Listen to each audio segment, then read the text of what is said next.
നമസ്കാരം. ഞാൻ ഈ ജടായു പാറയുടെ അടുത്ത് പാട്ടത്ത് ആണ് താമസിക്കുന്നത്. എൻ്റെ പേര് ഗണേഷ് കുമാർ. ഞാൻ ഈ കഴിഞ്ഞ ഞായറാഴ്ച എനിക്കൊരു അപകടം ഉണ്ടായി. നമ്മളെ ഈ ജടായു റോഡിൽ ആണ് സംഭവിച്ചത്. അത് എനിക്കിത് ആദ്യമായിട്ടല്ല ഈ അപകടത്തിന് മുന്നോട് നേരിടേണ്ടി വന്നിട്ടുള്ളത്.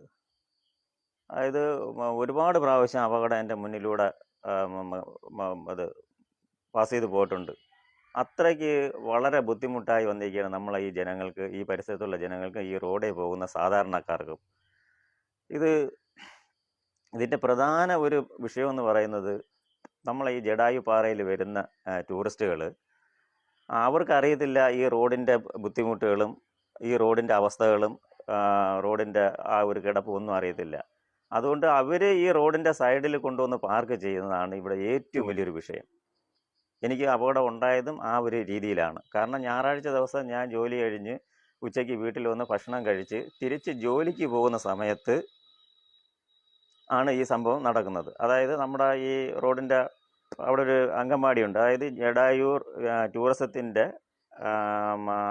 എക്സിറ്റിന് കുറച്ച് താഴെയായിട്ട് മാധവൻപിള്ള അതായത് നമ്മളെ വി ഒ സാജൻ്റെയൊക്കെ ആ വീടിൻ്റെ അടുത്ത് അവിടെ മഴ പെയ്ത് കണ്ടമാനം മണ്ണ് വന്ന് അവിടെ കിടപ്പുണ്ട്. അതിന് യാതൊരു ഈ ടൂറിസ്റ്റുകാരോ അല്ലെങ്കിൽ ആരും ആ മണ്ണൊന്നും നീക്കി കളയുകയോ വൃത്തിയാക്കുകയോ അങ്ങനെ ഒന്നും ചെയ്യുന്നില്ല. അതങ്ങനെ കൂമ്പാരം കൂടി കിടക്കുന്നതിൻ്റെ സൈഡിൽ തന്നെ വണ്ടി പാർക്ക് ചെയ്തിരിക്കുന്നത് കാരണം എനിക്ക് പോകേണ്ട സൈഡിൽ കൂടെ വേറൊരു വണ്ടി വളരെ വേഗത്തിൽ കയറി വന്ന് എനിക്ക് അവിടെ പിന്നെ സൈഡില്ലാതെയായി. എനിക്ക് പെട്ടെന്ന് ബ്രേക്ക് പിടിക്കുകയല്ലാതെ വേറെ മാർഗമില്ലാതെയായി. അങ്ങനെ ഞാൻ വീഴുകയും എൻ്റെ കാല് ഉരഞ്ഞ് എനിക്ക് ഒരാഴ്ച കൊണ്ട് എനിക്ക് ജോലിക്ക് പോകാൻ പറ്റുകയോ, തലയിൽ ഹെൽമെറ്റ് ഇരുന്നത് കൊണ്ട് കഷ്ടിച്ച് ഞാൻ രക്ഷപ്പെട്ടു. എൻ്റെ തലയിൽ നിന്ന് ആ സൈഡിലെ ഫുട്പാത്തിൽ വെച്ചിരിക്കുന്ന കമ്പിയിൽ ചെന്ന് തലയടിക്കുകയും ഹെൽമെറ്റ് ഉള്ളതുകൊണ്ട് ഞാൻ കഷ്ടിച്ച് രക്ഷപ്പെട്ടു. അല്ലാന്നുണ്ടെങ്കിൽ എൻ്റെ വളരെ ദാരുണമായ ഒരു അവസ്ഥയിലേക്ക് മാറിയനെ. പിന്നെ ഹെൽമെറ്റ് ഊരി തെറിച്ചു പോയി ഈ തോളും നെഞ്ചും ചെന്ന കമ്പിയിലടിച്ച് ഞാനിപ്പോൾ ഒരാഴ്ച കൊണ്ട് ജോലിക്കൊന്നും പോകാൻ പറ്റാതെയും ഒക്കെ ഉള്ളൊരവസ്ഥയിലാണ്. എനിക്ക് ഇവിടെ ഗവൺമെൻറ് ആശുപത്രിയിൽ പോയാൽ, നമ്മളെ ചടയങ്ങളത്തെ ഗവൺമെൻറ് ആശുപത്രിയിൽ പോയാൽ നല്ല ഒരു ചികിത്സ, അവിടെ ഒരു എക്സ്റേ എടുക്കാനുള്ള സംവിധാനമോ അല്ലെങ്കിൽ ചെല്ലുമ്പോൾ അവിടെ ഡോക്ടറോ ഒന്നും ഇല്ലാത്തത് കാരണം ഞാൻ പെട്ടെന്ന് എനിക്ക് കടയ്ക്ക് കിംസാറ്റിൽ പോവേണ്ടി വന്നു. ഞാൻ കിംസാറ്റിലാണ് പോയത്. ഇപ്പോൾ ഞാൻ അവിടെ നിന്ന് മരുന്ന് കഴിച്ചുകൊണ്ടിരിക്കുകയാണ്. എനിക്ക് പറയാനുള്ളത്, ഈ ടൂറിസത്തിൽ വരുന്ന വണ്ടികൾ ഈ സൈഡിൽ പാർക്ക് ചെയ്യുന്നത് ഒഴിവാക്കണം. അത് എന്താണെന്ന് വെച്ച് കഴിഞ്ഞാൽ അതിൻ്റെ ഭരണാധികാരികളോ അതിൻ്റെ വേണ്ടപ്പെട്ടവർ ബന്ധപ്പെട്ട് പഞ്ചായത്തും അതിന് വേണ്ടപ്പെട്ട ആൾക്കാർ എന്താണെന്ന് വെച്ചാൽ അതിൽ ബന്ധപ്പെട്ട് ആ പാർക്കിങ്, ഈ വാഹനങ്ങൾ സൈഡിൽ കൊണ്ടുവന്ന് പാർക്ക് ചെയ്യുന്നത് വളരെ ബുദ്ധിമുട്ടാണ്. ഈ ജനങ്ങൾക്ക് ഇവിടുത്തെ സഞ്ചാരയോഗ്യം നിഷേധിക്കപ്പെട്ടിരിക്കുന്ന രീതിയിലാണ്. അതുകൊണ്ട് അതും ഏത് വിധേനയായാലും ആ പാർക്കിങ് നമുക്ക് ഇവിടുന്ന് ഒഴിവാക്കി കിട്ടണം. അതുപോലെ തന്നെ ഈ നടപ്പാത എന്ന് പറയുന്നത് മനുഷ്യന് യാതൊരു ഉപയോഗമില്ലാത്ത രീതിയിലാണ് ഇവിടെ ഇപ്പോൾ ഈ നിലകൊള്ളുന്നത്. കാരണം ആ പാറ പാകിയിരിക്കുന്നതായാലും യാതൊരു ശാസ്ത്രീയമായ രീതിയിലും അല്ല. അത് പിസാ ഗോപുരം പോലെ ആണ് അതിൻ്റെ കല്ലുകളെല്ലാം ഇളവിപ്പം പൊങ്ങിയിരിക്കുന്നത്.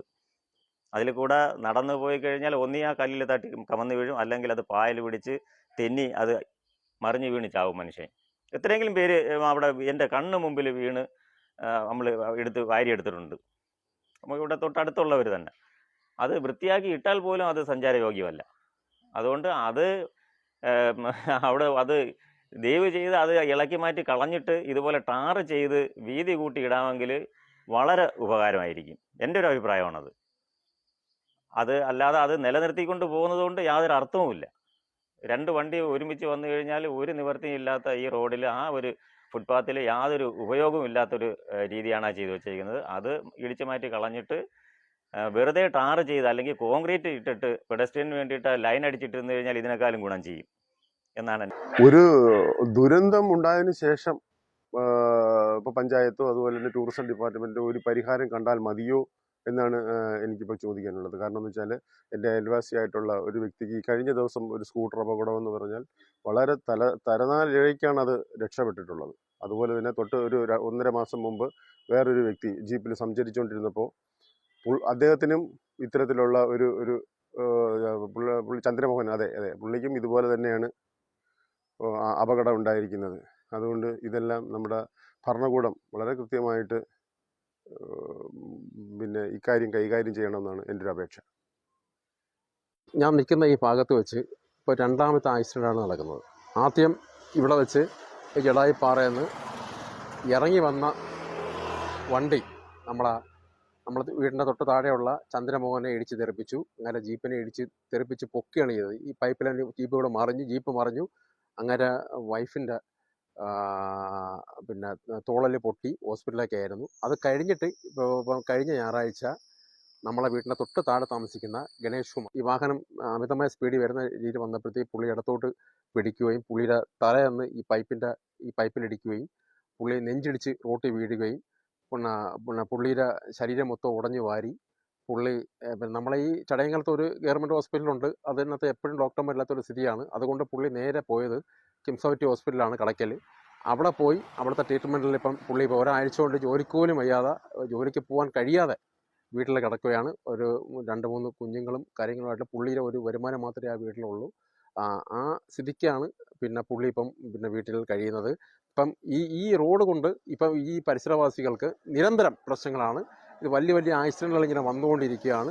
ആൾക്കാരെ ജീവന് ഭയങ്കര ഭീഷണിയായി മാറിക്കൊണ്ടിരിക്കുകയാണ്. അത് ഈ റോഡിൻ്റെ ഈ 2 സൈഡിലും കൊണ്ട് വാഹനങ്ങൾ പാർക്ക് ചെയ്തേക്കുന്ന കാരണം മറ്റുള്ള വാഹനങ്ങൾ ഓടി വരുമ്പോഴത്തേക്ക് സൈഡ് കൊടുക്കാൻ സ്ഥലമില്ലാത്ത ഒരു അവസ്ഥയിലേക്ക് പോവുകയാണ്.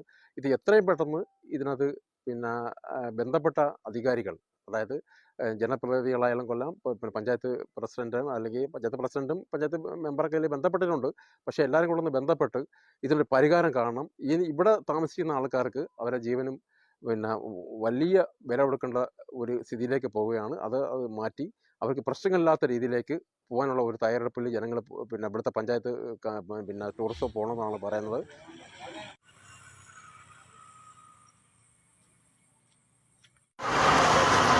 ചടയമംഗലത്ത് നിന്ന് ഞാനും വൈഫും കൂടെ ജീപ്പിനകത്ത് ജടായിപ്പാറ ടൂറിസം റോഡിൽ കൂടെ പോകുന്ന വഴിക്ക് അവിടുത്തെ എർത്ത് സെൻ്ററിൻ്റെ സമീപം വലത്ത് സൈഡിൽ വണ്ടികൾ പാർക്ക് ചെയ്തുകൊണ്ടിരിക്കുകയായിരുന്നു. മാധവൻപിള്ള സാറിൻ്റെ വീട് വരെ ഉണ്ടായിരുന്നു. ആ ഭാഗത്ത് വെച്ചാണ് ജീപ്പ് ആക്സിഡൻ്റ് ഉണ്ടാവുകയും വൈഫിൻ്റെ തോളല് പൊട്ടുകയും പാരിപ്പള്ളി മെഡിക്കൽ കോളേജിൽ കൊണ്ടുപോയി ചികിത്സിക്കുകയും ചെയ്യേണ്ടി വന്നു. കൂടാതെ ഇപ്പോഴത്തെ സ്ഥിതി എന്ന് പറഞ്ഞാൽ അതിൻ്റെ 2 സൈഡും കാട് കയറി കിടക്കുകയാണ്. വഴി വൃത്തിയാക്കാറില്ല. പാർക്കിങ്ങും നേരത്തേനെക്കാട്ടിയും പാർക്കിങ് കൂടുതലാണ്. അതുപോലെ 2 വീലറിൽ വന്ന് മദ്യപിക്കുന്നവരുടെ ശല്യവും വഴി സൈഡിൽ ഉണ്ട്. അതുകൊണ്ട് ഇതിൻ്റെ ബന്ധപ്പെട്ട അധികാരികൾ ഇത് ജനാശ്വാസ പ്രവർത്തനങ്ങളും ഈ വഴി വൃത്തിയാക്കുന്നതിനും വേണ്ട നടപടികൾ സ്വീകരിക്കണം എന്നാണ് എനിക്ക് പറയാനുള്ളത്.